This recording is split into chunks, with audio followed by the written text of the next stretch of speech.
Okay. On the inside of my wheel, my flange is intact.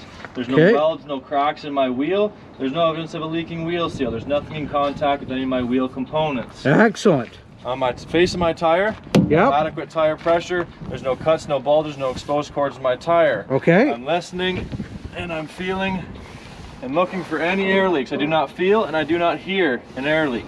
Okay. I have a sufficient tread. I have 3 mils on a steer tire between 2 adjacent grooves. Yes. Coming And to if it was the rear tire, what's the adjacent? What's the measurement? 1.5 mil. Perfect. for the Excellent. rear, Good. drive.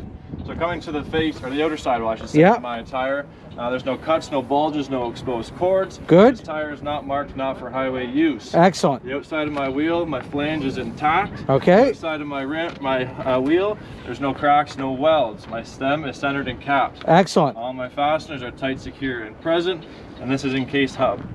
So Now, this, if it's an encased hub, so what does that mean exactly?